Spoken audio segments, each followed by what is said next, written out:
This is Coffee with God, and let us begin this day with the Word of God. A reading from the Holy Gospel according to Luke, chapter 6, verses 6 to 11. The passage is taken from the Message version of the Bible.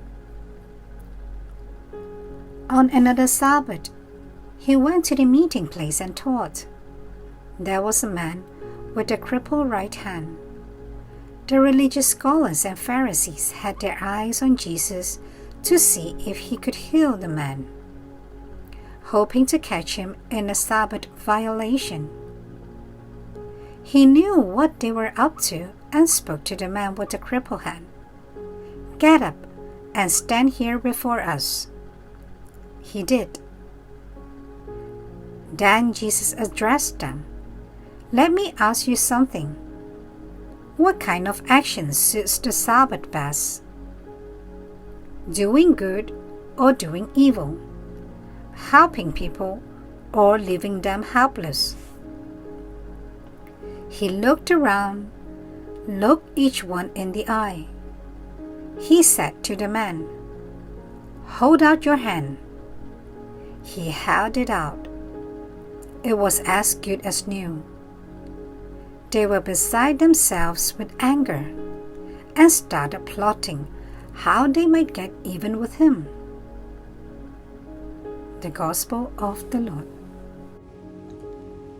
Let us now listen to a reflection on this passage by a Claretian missionary, Father Piotr Krakowicz.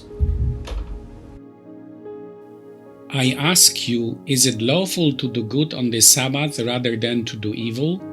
To save life rather than to destroy it? Jesus asked the Pharisees this question. They observed him closely to have a reason to accuse him.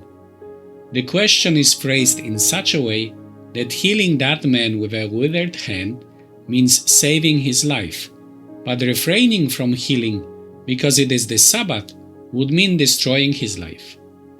The Pharisees would definitively oppose such a conclusion, and they did not answer Jesus' question. They would say, as one of the leaders of a certain synagogue said, "There are 6 days in which work ought to be done. Come on those days and be healed, and not on the Sabbath day."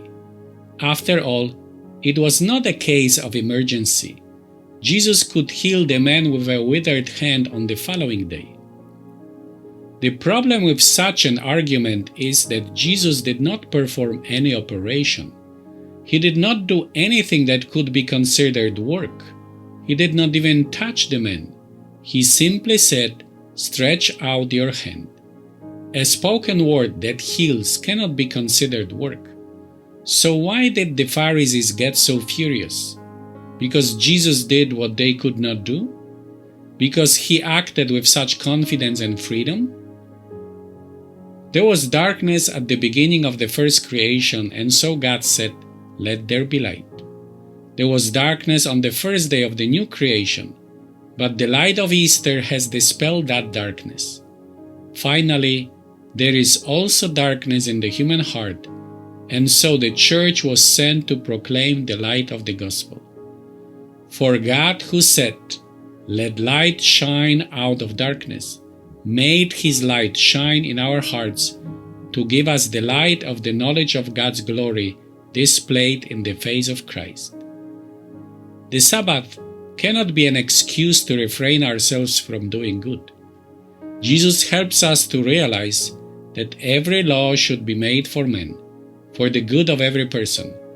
If a law or regulation prevents us from helping others, then either there is something wrong with the law, or we got the law wrong in the first place. That was the problem of the Pharisees.